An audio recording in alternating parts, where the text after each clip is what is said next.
possibly more, failed relationship in Texas, she returned to Indiana in 2020.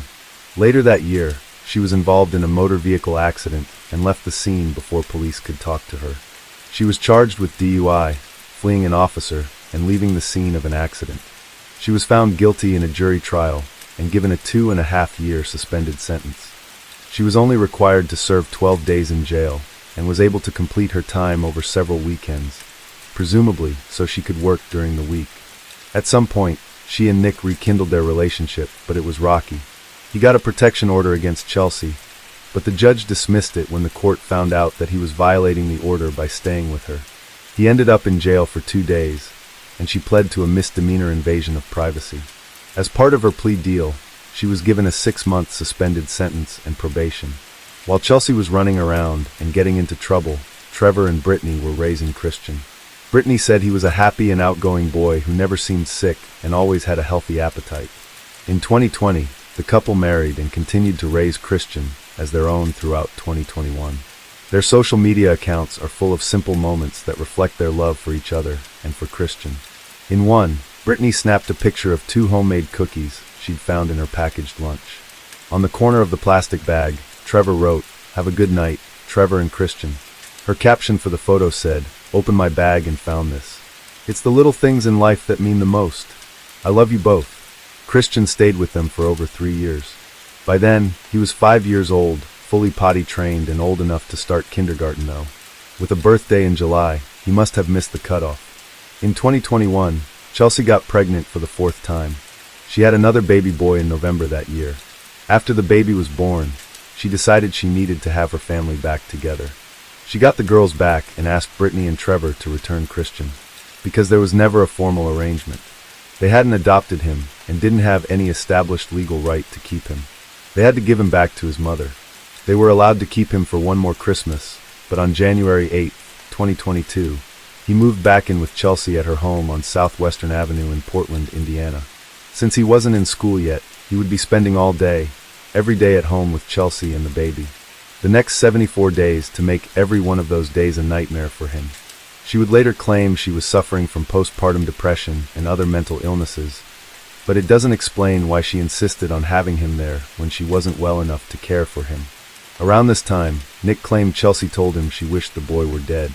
There's no evidence he acted on that information or told anyone else what he had heard. At some point, Trevor's sister Christina visited Chelsea. While she was there, She heard Chelsea yell at Christian for getting food out of the fridge, stressing he needed to ask for permission first. After Christian accidentally wet his pants, she said Chelsea forced him into a cold shower to clean him up. She heard him crying and heard Chelsea tell him, "You gotta learn." On February 8th, Chelsea's mother Gladys said she visited Chelsea and the kids. She remembered the date because it was her birthday and she wanted to celebrate with her daughter. She claimed she saw Christian and he seemed fine to her. She didn't notice anything that concerned her. Nick claimed he visited in early March and said Christian looked happy and smiley. He didn't think anything was wrong. A week or so later, Brittany and Christina went to Chelsea's house for a birthday party, but they didn't see Christian while they were there. When they asked why he wasn't celebrating with everyone else, Chelsea told them he was being bad and had to stay in his room as punishment. Though the adults didn't notice anything out of the ordinary, his older sisters, who were 8 years old and 9 years old at the time, knew that there was something very, very wrong happening, but were likely too scared to say anything. Behind closed doors, Chelsea punished Christian by choking him, hitting him, and not feeding him for days at a time. Younger sister said she would try to sneak food to Christian while her mom was asleep. Younger sister both said he was so hungry, sometimes ate his own solid waste out of desperation. Eventually, it was too much. His weakened body couldn't withstand another beating, and Christian stopped breathing. According to his 10-year-old sister, Chelsea talked out loud to herself, asking what she should do with Christian's body. She said she saw her mother go to the cupboard and get out a trash bag to put him in before changing her mind and calling for an ambulance. At around 11:30 p.m. on March 24th, Chelsea called 911 to report that Christian had gotten out of the bathtub, fallen downstairs, and knocked himself unconscious. In a voice that wavered several times, either with emotion or because she was trying to sound upset, she told the dispatcher, "I tried everything I could." She said her son wasn't breathing and hadn't taken a breath for about an hour and a half before she placed the call. EMS Director Kyle Gerlach responded to the call and found Christian on the floor in the upstairs bathroom, wearing only a diaper. He saw multiple bruises all over Christian's exposed skin and blood around his face. The extended lack of oxygen made his face look blue. Director Gerlach described him as a very emaciated child with very little meat on his bones. He said the boy was so skinny he could actually see the outline of Christian's bones through his skin. The director talked to Chelsea, and she told him she tried to do CPR for about half an hour before calling 911. He asked her to sign a required EMS form. It was taken aback by her signature. He said she signed it with her first name and a smiley face. The officers who arrived with the EMS said the home was unkempt and filthy. There was plenty of food in the house. The fridge, freezer, and pantry were all full of food. They noted that Chelsea appeared calm and didn't cry when they talked to her. When one of Christian's sisters cried in the background, she told them that Christian's death was out of nowhere. She didn't understand how it could happen. They taped off the door of the home as the initial step of their investigation. Chelsea said to them, "So I'm guessing this is going to take a while." Officers found the circumstances suspicious, understandably, and requested assistance from the Indiana State Police. They were even more suspicious once they talked to the girls and realized Chelsea had waited for so long before she called for help. The state police asked Jay County Prosecutor Wes Sheminar to come to the scene, where he saw Christian laying on the bathroom floor. The sight of him being so small, so beaten, and so skeletal was burned into his mind. Later he would say, "The image of him has never left my mind. It's probably never going to leave my mind. It's probably never going to leave yours." While the investigation continued, Chelsea remained free. Her surviving children were removed from her custody.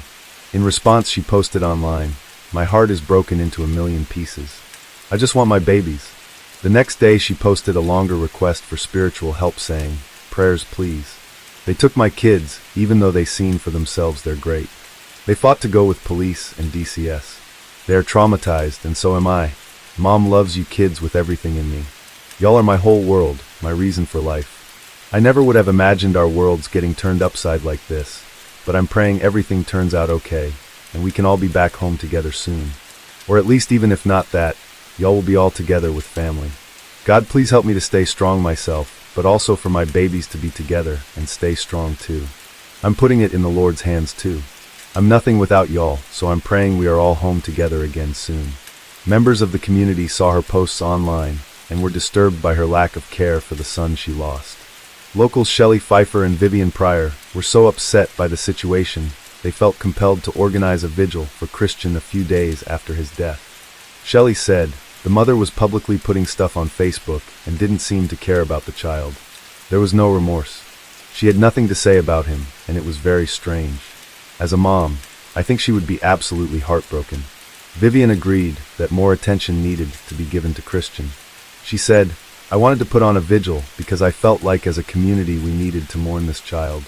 He should be missed." Chelsea also allegedly called Brittany asking her for prayers as well. According to Trevor's sister Christina, she heard a phone call Chelsea placed in which she said to Brittany, "Please pray for me. I did something bad. Don't tell the police." A few days later on March 30th, Chelsea was officially arrested and charged with murder, felony neglect resulting in death, and a separate charge of child SA. She was held without bond in the Jay County Jail. Once news of the SA charge was released, Chelsea's dad and some of his associates tried to blame Trevor for being inappropriate with Christian, but it doesn't seem like they had the full story and their accusation fell flat. Once more information was released, it turned out that one of Chelsea's daughters had accused her mother of being inappropriate with her for 2 years. That charge wasn't related to Christian's death. Prosecutors eventually dismissed the SA charges without prejudice, which means they could still refile them in the future. Chelsea's murder trial was initially scheduled for September 2022, but it was postponed several times, finally scheduled for July of 2023.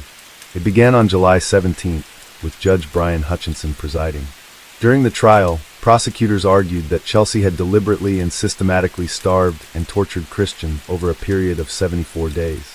Chelsea's attorneys, Public Defender Jacob Dunick and Chief Public Defender Brandon Murphy, argued that she merely neglected the boy and didn't mean to murder him.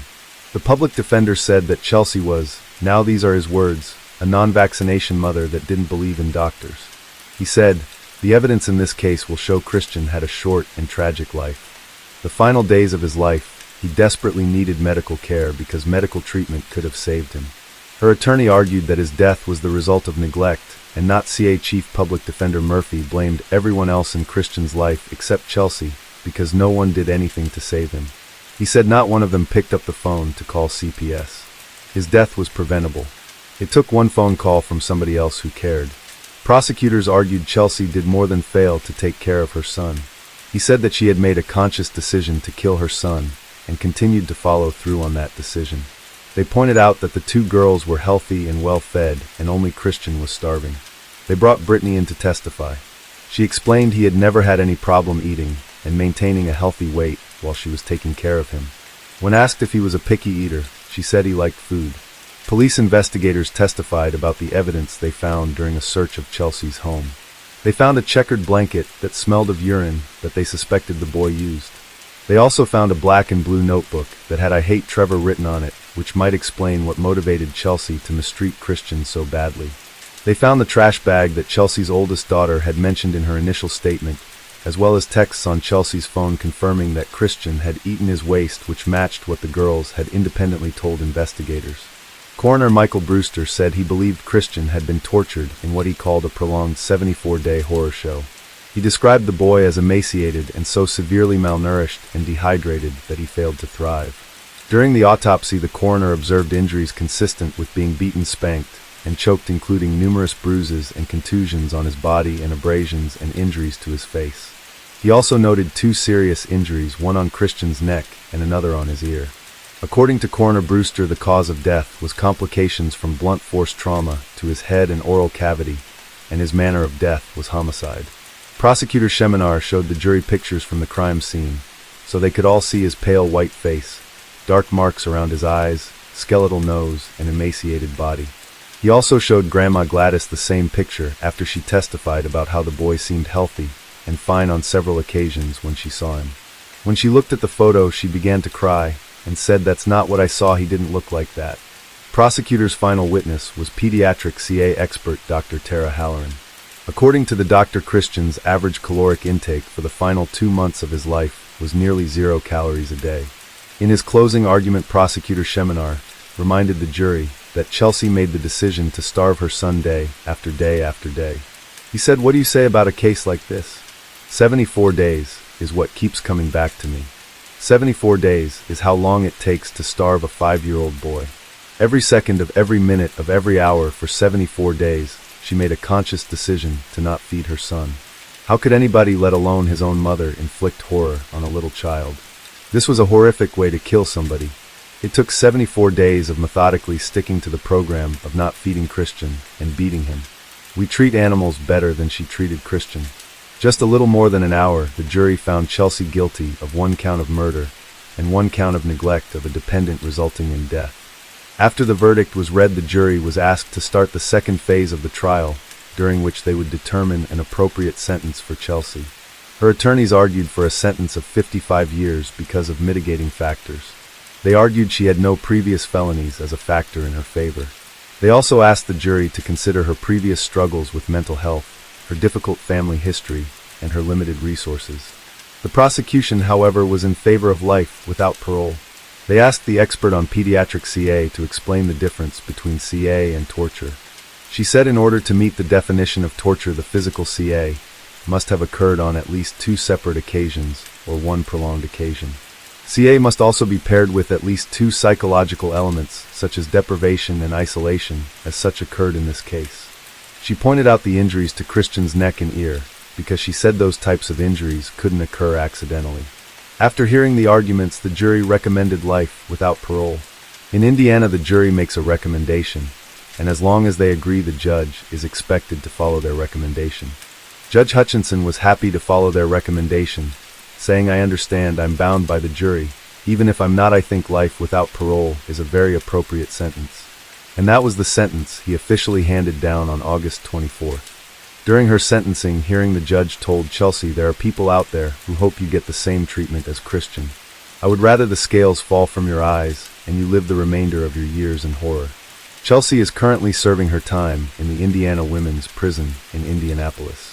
A private service was held for Christian at the Williamson Spencer and Penrod Funeral Home in Portland. After the service, he was cremated and his ashes were given to the people who loved him. Recently, Trevor got a tattoo in Christian's memory. The image is inked on his chest and over his heart, and in it he and Christian walked down a fishing dock hand in hand underneath the words, "You'll never walk alone." The prayer vigil, organized by local mothers Shelley and Vivian, was held at the Hudson Family Park on April 1st, which is also CA Awareness Day. Both women spoke briefly to the crowd of about 50 people. Vivian said, "I did not know Christian personally. However, I am a mother of a 7-year-old and a 5-week-old. Both of them are boys. They are my whole entire world. I could not even begin to imagine living life without either one of them. When I heard the news about Christian, my heart was completely broken. I had so many questions. I went into my children's room and kissed both of them on their forehead with tears running down my face." Shelley said, "April 1st starts CA Awareness Month, and I felt like this was very fitting because this is abuse. You should have never had this tragic life. He didn't deserve that, and we need to bring light to that." In April of 2022, Trevor, his sister Christina, Brittany, and the rest of the family held another memorial service for Christian. This time focused on getting justice for him. Above a photo of the event, Christina said, "Just a glimpse of the lives Christian Ray has touched in his beautiful life. We got together today to send a message of love to him. Our fight for you has just begun." Christina wanted people to know about the good life and loving family Christian had before he went back to his mother. She said, "Many think this awful world he lived in for 3 months was his whole life. It wasn't. Christian was loved by many and spoiled rotten at times. His smile could be seen from a mile away, as well as his strength. I'll never forget those memories we all have with him, and will forever keep his name and memory alive with us all." Long before Christian entered her life, Brittany understood what it meant to miss someone you love, because she lost her dad in 2014. She often reposted messages that reminded people to take the time to make memories, like this one she posted in November of 2021. It read, "I just want to remind you now, so you'll take care of this before Thanksgiving. Buy the little tripod for your phone or camera. Take the family photo. Take it in the living room, on the couch, or go outside. It doesn't have to be perfect. Even if you weigh more than you like, your outfits aren't coordinated, or your kids got food on their clothes, take the photos, because death is a thief. It snatched people away without warning, and none of the silly stuff matters. Just take the photos." This is excellent advice, one that I personally need to listen to, and it seems like it was something she took to heart, because she has dozens and dozens of photos of Christian though. I'm sure she still wishes she had dozens more. She posted some of those photos along with a message a year after his death. She said, "Sweet baby boy, it's hard to believe you have been gone a year. Life is so different without you. I hope you're having the time of your life up there in heaven. I love you and miss your sweet face and your smile. I can still hear your sweet laugh in the back of my head until we meet again." She and Trevor still celebrate his birthday every year. This year, he would have been 8 years old. Trevor posted, "I will always love you, baby boy. Fly high, catch them fish, Bubba." Case 5. Lola Patricia James was born in Wales on September 30th, 2017 to parents Sinead James and Daniel Thomas. She had an older sister born in March of 2014 and a baby sister born in May of 2019. Lola's maternal grandmother Nicola James said the toddler had big sparkly eyes and soft blonde curls, and that she gave the best hugs. She had an open smile, and sometimes wore her hair in short pigtails tied with a bow. Though she was shy around strangers, her family said she was feisty, outgoing, and bold. Nicola called Lola her cheeky monkey who grew into a charming, smiley, bubbly, mischievous little girl. Her grandmother recounted a time that captures the cheeky side of Lola's personality. She had asked to paint her fingernails and was told no, but that didn't stop the determined toddler. A few minutes later, there was a bright red nail polish on her feet, ankles, all over her hands. It was everywhere. Though it was likely a bit of work to clean it all up, Nicola says she smiles when she remembers how independent Lola could be. Lola loved dancing, singing, and playing with her dollhouse. She and her big sister sometimes stayed up late pretending to be the princesses in Frozen. She loved the movie Who Framed Roger Rabbit, and her favorite snack was Monster Munch corn chips. Her father Daniel said even as a toddler, she loved the outdoors and everything there, the birds, bees, and butterflies. She loved eating homegrown strawberries and apples from her grandmother's garden and going on butterfly hunts. Her grandmother said she was happiest when she was caked in mud, getting into her shorts and wellies. Her father described her as bright as the golden sun. She was beautiful, charming, and cheeky. Her laugh would fill the room with pure joy. Sinead and Daniel's relationship was over not long after it started. He was described as a loving and attentive parent to Lola from a distance, but he wasn't involved in Sinead's life after Lola was born. Sinead, her daughters, and the family dog lived in a single-family home in Haverfordwest, a small town in the southwest of Wales. Visitors to her home described it as sometimes messy and smelly with diapers and clothes all over the place. Pictures of the girls shared showed cheerful wallpaper and pink curtains, but also a mess of clothes and toys strewn everywhere with an empty soda can and old popsicle sticks among the clutter. After Daniel, Sinead got into another relationship, but he was a violent man, and it did not end well. A DV incident occurred in her home, and he was reported, and Sinead stopped seeing him. Much like a report of DV in the United States might trigger a CPS investigation, in Wales, the local branch of the National Health Services was notified. The Hywel Health Board submitted a multi-agency referral in an effort to get mental health and other services to Sinead and her girls. The agency didn't release her prior records, but did say the local authority had significant involvement with the family over the years. In January 2020, health visitor Leslie Stedman met with her at her home and discussed her situation. Now, health visitors do some of the work that a caseworker might do in the States. Leslie's job was to evaluate the cleanliness and safety of her home, write a report, and refer for services. Case 5. Sinead identified herself as a victim of DV, so Leslie offered her education on DV and its related dangers, including the risks it posed to children. The next month, on February 10th, Leslie stopped by the house for another face-to-face visit with Sinead and children, who at this time were 5 years, 2 years, and 8 months old. She noted the house was cluttered, dirty, and smelled damp. She was concerned that Sinead couldn't keep up with the housekeeping. She said Lola looked like she needed a bath, and her feet were dirty.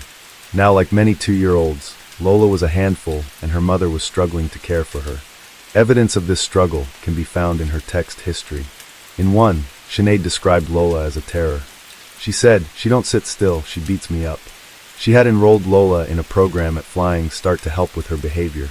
In a later text, Sinead said Lola was doing my head in and threatened that if Lola didn't start behaving, she'd throw her out the window. Sinead told Leslie about the stress Lola was causing. She said there was something wrong with the girl because she was very demanding. She thought Lola might have ADHD. Leslie offered parental support from a nurse, along with speech therapy for the toddler, but Sinead refused the help. Again, Leslie went over the tips for recognizing a person who might commit DV, and she told Sinead not to invite adults into the family home if she didn't know them well or if they used alcohol or drugs. Sinead did not mention any new romantic partners, though it is possible she had already met her next boyfriend. He was exactly the kind of person Leslie was warning her about. Later that same day, Sinead visited her general practitioner, Dr. Annalene Holliday. She told the doctor that watching Lola was exhausting. She said the toddler stayed up until 2 a.m. every night and would throw her food back at her. She also complained of the flashbacks from the DV, which caused her to be tearful sometimes. The doctor prescribed antidepressants, which Sinead would later say worked well for her. Sometime in February, Sinead got a friend request over social media from a complete stranger named Kyle Bevan. She accepted, and the two began exchanging messages. Kyle described himself as a recovering crack and spice addict, though he still drank alcohol and used the amphetamines, Xanax, Valium, and weed, so his recovery seemed quite limited. He had a young daughter from a previous relationship, but he wasn't in contact with her. Though Sinead said she was, in her own words, frightened of every man because of her history as a victim of DV, she thought Kyle would be her protector. Within hours of their first conversation, they began a relationship. Reports vary, but either the day after they started talking or just a few days later, Kyle moved in with Sinead and her 3 vulnerable children. It was not long before the girls started accumulating injuries and bruises, especially Lola, who was still too young to clearly explain what was happening to her. On April 19th, Kyle was awake while Sinead was asleep upstairs. He sent a message saying Lola tripped over toys while coming down the stairs at 2 a.m. He had said that she had smashed her face and got a bloody nose. On April 26th, Sinead noticed Lola had a scrape on her chin. Kyle explained it away as Lola just falling, and he called her a crazy kid. Sinead said Kyle was really good with Lola. She said he would cook her dinner, he would do stuff with her, he was always buying her stuff she didn't need, but he would treat her. Sometimes Kyle seemed to enjoy the children, but at other times his mood shifted, and they frustrated him. One message, he talked about buying Lola presents and said she was fun to be around, but in another he said too many kids in the house, just doing my head in. When he was in a bad mood, he was nasty and intimidating. Under ordinary circumstances, health visitor Leslie Stedman would have returned to the home in April. However, the world events of 2020 soon made that impossible as lockdowns were imposed in Wales and around the world. She still kept in touch via telephone, but Sinead would not tell her that Kyle had moved in, and she didn't mention Lola's injuries. A text from May 4th showed Lola acting out, possibly to indicate she didn't like Kyle and the way he hurt her. Sinead saw Lola spitting at him and making a horrible noise. Lola also screamed while Kyle was with her. At night, the violence escalated and Lola ended up with a cut lip. Kyle claimed she fell off her bed, saying she was standing in her cot, and she dropped to the floor really quickly. She bit her lip on the way down. I tried to help, but she kicked off. He told Sinead, "I feel like you don't trust me anymore." He also told her, "Lola needs to get used to me, babe. I am not the devil. I think the world of that little girl." Of course, Sinead believed his excuses. May 10th, the baby, Lola's younger sister, had a black eye. Casey Morgan, who is Sinead's best friend and neighbor, was disturbed when she saw it, so she took a picture of it. Casey asked what happened. Sinead said the baby had an accident while Kyle was watching her. Casey did not like Kyle and told Sinead to get rid of him. She didn't want him around her house or her kids. By May, Sinead knew that Kyle regularly took strong tranquilizers and often used other drugs. She admitted they both took amphetamines together, but claimed she only participated when the children were out of the house, staying with her mother or other family. May 14th, Kyle took Xanax and flew into a rage, used a hammer to smash up the house, including the light switches in the kitchen. Tried to headbutt Sinead and, scared, she gathered up the children and ran to Casey's house. They spent the night there, but the next day, Kyle did what abusers always do. He acted contrite and apologized, sent a message that said, "I feel like a monster," and asked Sinead to forgive him. Casey begged her to stay, but Sinead and the children went home the next day. She let Kyle continue living there, and she kept leaving him alone with the kids. A few days later, her cousin visited and told her that the house was so dirty and cluttered that social services might get involved. Kyle again flew into a rage and got aggressive with her cousin, who quickly left. On June 8th, the health visitor phoned to ask how she and the children were doing. Sinead told her that she had another adult living in her home, but lied and said it was a female person. She didn't report her new relationship or any of the recent injuries to the children, and she concealed the state of her home. Conditions in the home continued to deteriorate. Sinead and Kyle often argued about Lola, and the arguments got heated. In one message, he told her to come get your ing child, while in another, it was Sinead who was angry at him for keeping Lola up all night. She messaged, "What's up with you? She needs to be in bed, it's 4 a.m. He replied, "It was one ing night, Sinead. She was falling asleep while playing, and I was going to carry her up. I wanted to give her a cuddle to sleep, but you get it up." Given his increasing violence towards Lola, it's chilling to imagine what he might have been doing with her in the middle of the night. On June 11th, she and Kyle argued, and he grabbed her arm. She texted a friend and said, "I'm done, I'm finished with Kyle, I'm not putting up with it, I have kids to think about." She messaged him saying she was sick of his drug use, and told him to get out. Kyle replied saying, you lying, cheating, childish C***. Despite his physical and verbal abuse, Sinead backed down and let him stay. And she kept insisting that Kyle was not a danger to her children. On July 5th, Casey saw Lola at the park and noticed bruises on her legs. There was no indication that Casey discussed her observation with Sinead, and she did not call the police. Sinead was angry with Kyle that day, but not because of what he was doing to Lola. He was angry about the way Kyle was treating her. The same day, she told him to get out again. She texted, "What you're doing is a form of DV, I know, I've been through it." When he refused to leave, she let the matter drop. She didn't call the police or ask for any help evicting him. 2 days later, on July 7th, she and Kyle were outside in the neighborhood, pushing the baby in her stroller. Sinead's friend Casey was outside as well. In anger, Kyle shouted, it, and pushed the stroller with the baby inside into a busy road. Sinead had to dive into the street and pull the baby out of oncoming traffic. Shaken, Sinead asked Casey if she and the kids could spend the night again. Casey agreed, and Sinead left the baby with her while she went back into the house to get the other children. Before Sinead got back, Kyle showed up. Casey said he was, in her own words, foaming by the mouth. His eyes were huge, and he didn't look good. He was aggressive, and it was really scary. A few minutes later, Sinead and the children arrived, looking petrified. They managed to enter Casey's home without further incident, but the next day, Sinead again forgave Kyle. She took the children back home and continued to let him watch them. On July 9th, Sinead received an ominous warning via social media. The grandmother of Kyle's daughter, not his mother, but the mother of his ex-girlfriend, had heard Kyle was living with Sinead. She reached out to her mom because she thought Sinead should know that Kyle had physically hurt her daughter and her granddaughter in the past. She told Sinead he was a child protection risk. She said, "I'm concerned about the fact that he's around your children." Sinead asked Kyle's mother, Allison Bevan, about the claim. Allison said it wasn't true, and, just like that, on the word of someone who was likely biased and trying to protect her son, Sinead dismissed the warning. Even though just 2 days before, he pushed her baby out into traffic.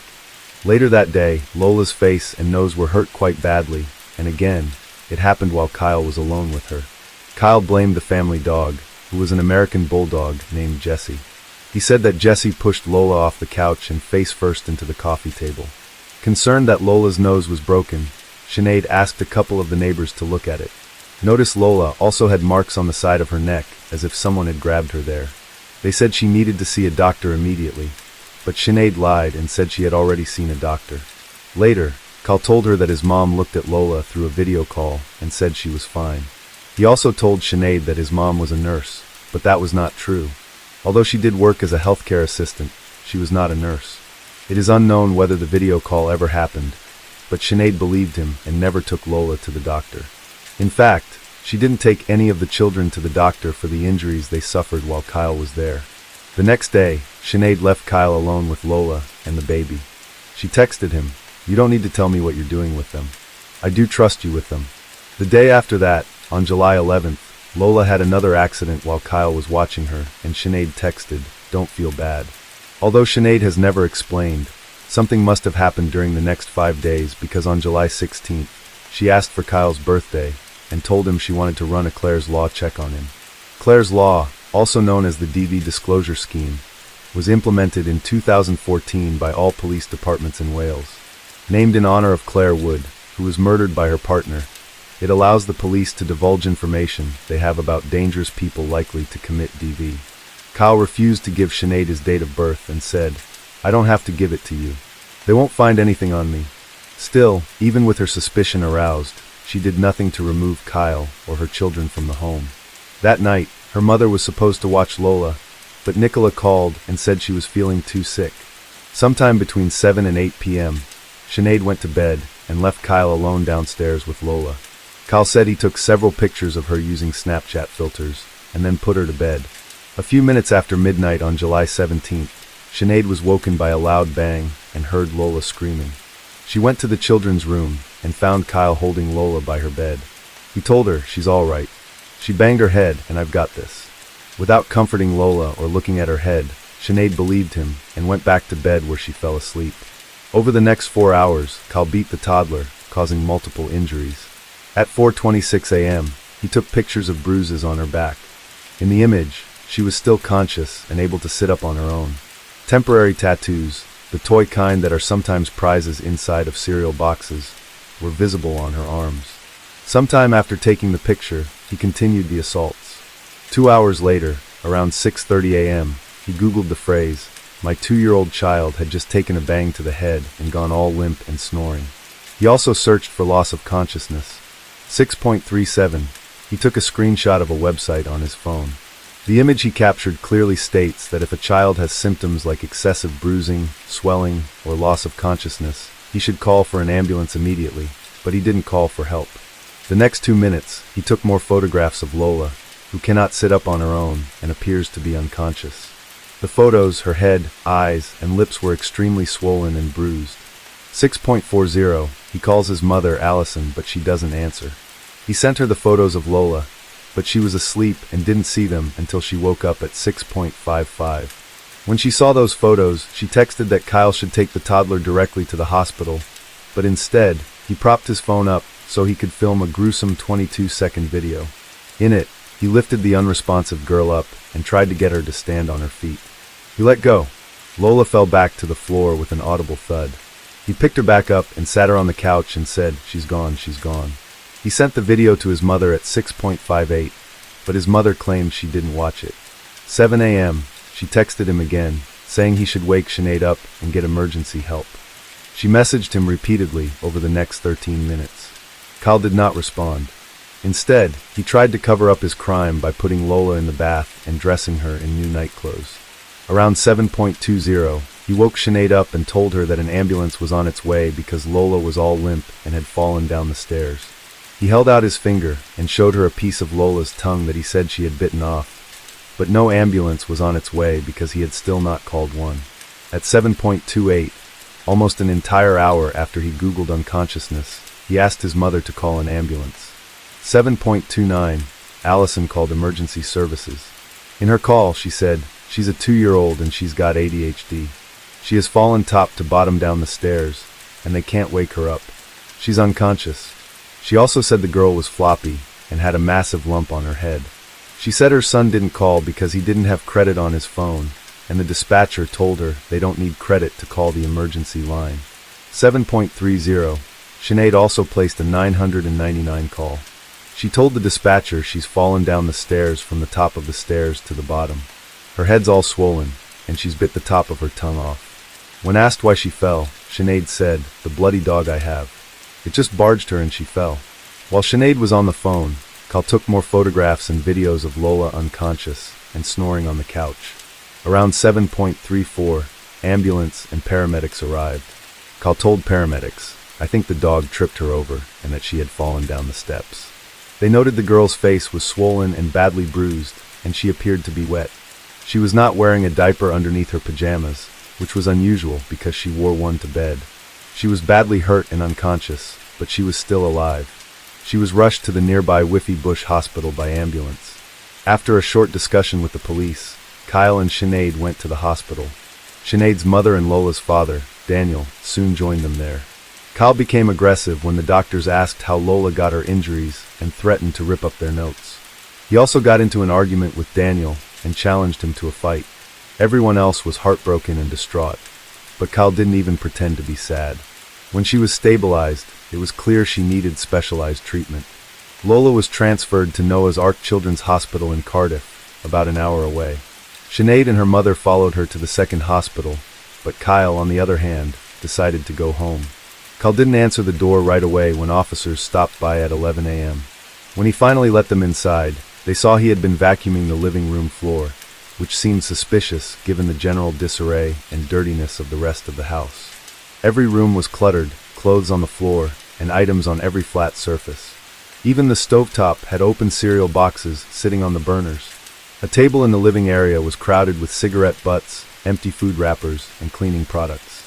Despite the mess, the bathtub was spotless and looked like it had been recently cleaned. During a search of the property, investigators found Gray Child's pajamas in the corner of a living room. The pajamas were wet, covered in vomit and bloodstains. The police asked if he had a mobile phone, and Kyle said he didn't. When officers heard it ringing and found it hidden under a blanket, they made him hand it over. He repeated his claim that the dog must have pushed her down the stairs. He said he was downstairs making coffee when Lola woke up and walked to the top of the stairs naked. He said, "I assume she ripped her nappy off before you questioned me on that." He asked her if she wanted some cereal and went back to the kitchen to fix her a bowl. I could hear footsteps on the ceiling upstairs, and next thing I heard was 2 or 3 massive bangs. Boom, boom, boom. I came running around the corner, and she was on the floor. He said she was out cold and snoring, which he thought meant she was choking on her tongue. When he checked her mouth, he'd found she had bitten a chunk of it off. He said he moved her to the couch and dressed her because she was cold. He said he attempted CPR by blowing into her mouth. Kyle described Lola as accident-prone, a nutcase, and an idiot. He said she always falls and smacks her face or lacks awareness. He said she made fed her ice lollies all the time, constantly ice lollies. He also said Lola was crazy, absolutely crazy. She's a bundle of energy, man. They're testing her for ADHD and autism. He was clearly trying to convince them that whatever happened was Lola's fault. When asked why he waited so long to call the ambulance, he said, "I had to stop her chewing on her tongue, put her on the sofa, put clothes on her, and put the dog out. I sat next to her and prayed really." He described his relationship with Sinead as pretty good and said he often went through her phone to keep an eye on her. When police interviewed Sinead, she also told Lola had 2 left feet and that she doesn't sleep and falls over everything. She said Kyle was amazing with Lola, and she didn't believe for a second that he would have hurt her. However, her opinion changed after police showed her the video Kyle had taken of Lola's unconscious body, falling to the floor with a loud thud. After watching it, she said she felt sick and wanted to punch him in the face. She said if he can do that, what has actually happened to my baby? Later that day around 3:15, Kyle texted Sinead that they needed to make sure their stories match, saying they need to be bang on. He texted, "They think we hurt Lola. She fell down the stairs, and the marks are from when the dog jumped up on her. It happens all the time." Later he wrote, "I would never hurt her like that. I really hope you know I done everything I could." At 4:34, police arrested Sinead at Noah's Ark Hospital in suspicion of child neglect. For 37, they found Kyle at a neighbor's house and arrested him as well. Both were questioned and subsequently released. 4 days later on July 21st, Lola died as the result of her injuries. She was only 2 years and 10 months old. Her father Daniel stayed by her side during her last days. He said, "The guilt I feel lives inside me and will never leave. It's the memory of Lola lying in a hospital bed fighting to stay alive will remain with me always." After Lola passed, the police went back to the house to question the couple again. Sinead was erratic and panicking when she answered the door. They described Kyle's behavior as agitated and obstructive. When police explained they just needed to make sure nothing dodgy happened, and they were just doing their jobs, Kyle was confrontational. He replied, "You chose to be a copper." Both Kyle and Sinead were arrested again in January of 2021, this time on suspicion of murder and released on conditional bail. On April 21st, 2022, they were arrested a third and final time. Kyle was charged with murder and causing the death of a child. He was held with no bail. Sinead was charged with causing or allowing the death of a child. She was put in jail for her own safety after receiving threats from community members. On June 29th, they both pled not guilty. Kyle was returned to jail to await his trial. Sinead was released on conditional bail. The trial began on March 7th, 2023, and was presided over by Sir Martin Alexander Griffiths in Swansea Crown Court. Prosecutor Caroline Reeves said Lola had been the victim of a frenzied and extremely violent attack that lasted for 6.5 hours. She presented evidence that showed Kyle waited an hour to call an ambulance while he photographed and filmed Lola's dying body. He bathed her to cover up evidence, scrubbing so hard he removed the temporary tattoos applied on her arm. He also hid her soiled pajamas and likely hid or disposed of the weapons he used in his assault. During his testimony, Sinead called Kyle a monster. She expressed regret, saying she wondered whether Lola would still be alive if she had got him out of the house. She said, "I beat myself up every day. He needs to rot in hell." She also claimed to be asleep during the incident, which prosecutors believed in part because they found no activity occurred on her cell phone during that time.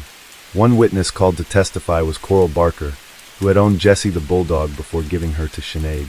Coral said Jessie liked cuddles, and that she was very well behaved with her 4 young children. She also said that because of Kyle's accusation, they were forced to put Jessie to sleep. Dr. Michelle Jardine, an intensive care pediatrician with over 12 years' experience with young trauma patients, said the toddler's body was one of the most extensively bruised and battered bodies she had ever seen. Dr. Deborah Stocker, a consultant pediatrician, testified that 101 bruises and scratches all over Lola's body were not consistent with an accidental fall down the carpeted stairs. She didn't think that there was a part of her body that wasn't bruised. Many of her bruises were larger than the ones caused by the accident, and some were consistent with being grabbed and squeezed by a human hand, typically only found in cases of CA. The doctor believed some of Lola's injuries were caused by weapons that had not been found at the scene. In particular, her right thigh had circular bruises in a distinctive linear pattern, and the bleeding puncture wounds on her forehead appeared to be caused by a different weapon. Her back and legs had been hit by yet another unidentified weapon. The pattern showed 3 or 4 blows that caused large bruises. The injuries on her neck were not consistent with an accident, but were consistent with strangulation.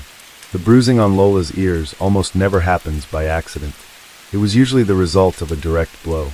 Dr. Stocker said the large subdural hemorrhage Lola had was usually the result of a high-velocity road traffic collision, where a child is thrown from the car or a fall from a great height, such as a fall from a balcony or bedroom window of more than 10 feet. Of course, neither of those things had happened in this case, so the only other cause would have been violent shaking and forceful impacts. She said physical CA was the most likely cause. Stairfall does not explain the catastrophic and extensive injuries to the head, with bleeding to both eyes. Lola's eyes had been horribly injured. All 4 quadrants in both of her eyes were bleeding from multiple places, including from the optic nerve sheath. She had retinal fold and retinal splitting, injuries caused when the retina wrinkles and detaches, both signs of shaken baby syndrome. The doctor said the whole picture of Lola's head injuries led me to conclude they were caused by abusive head trauma, most likely from being violently shaken. Her cause of death was brain damage. Consultant neuroradiologist Dr. Neil Studley examined CT and MRI scans of Lola's head and independently came to the same conclusion. He said the subdural bleeding occurred mainly over the front left side of her brain, but also on the back right side and at the base of her brain.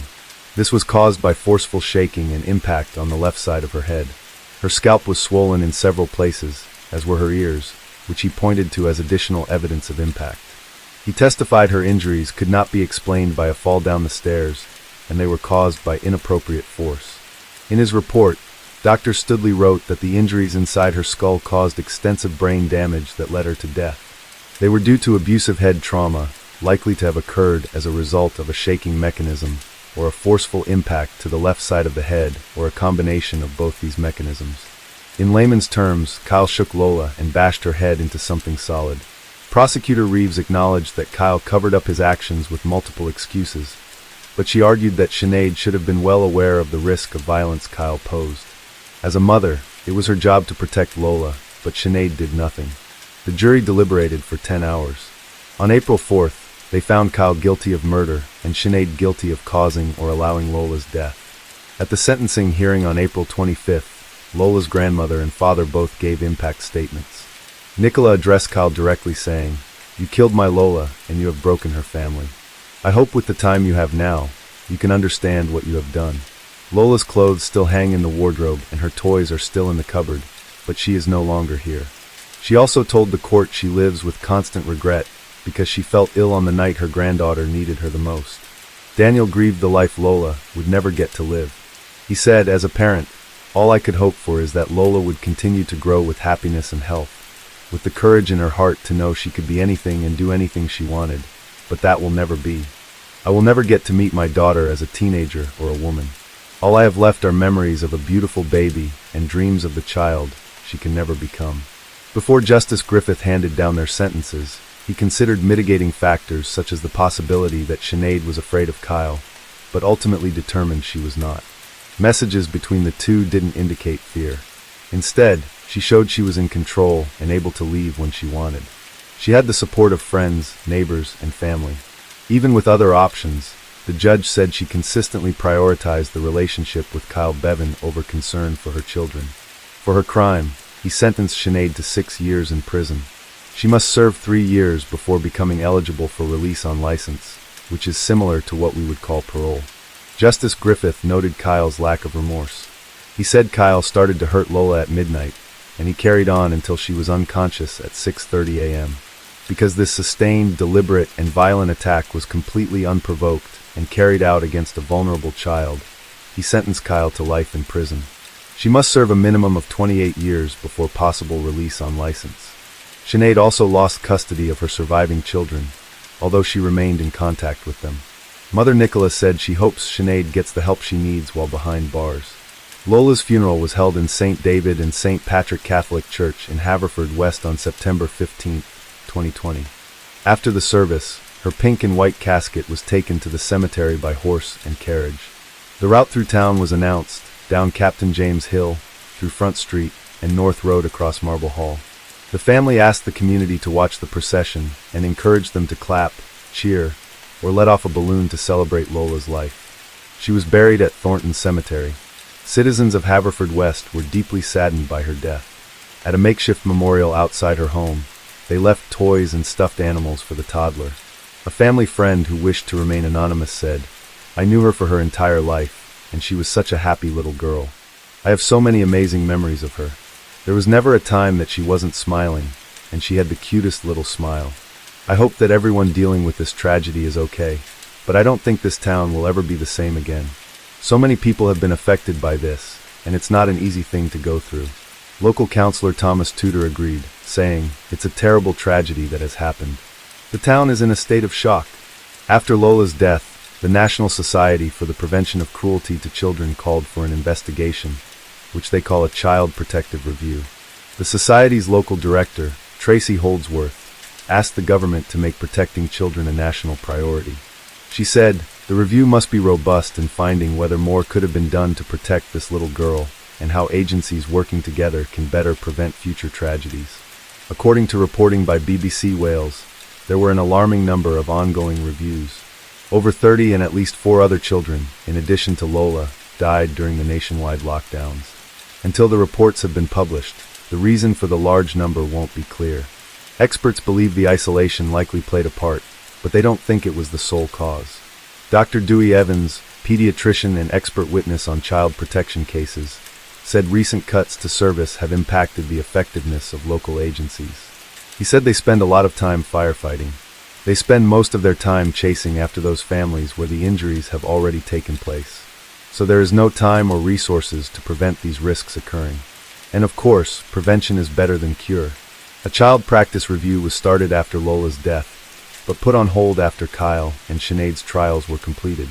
It was restarted in April of 2023. Although reviews often take about 6 months to complete, this one is taking longer. As of the date of this recording, no deadline has been set for completion and publication of the review. We will update you if any additional information becomes available.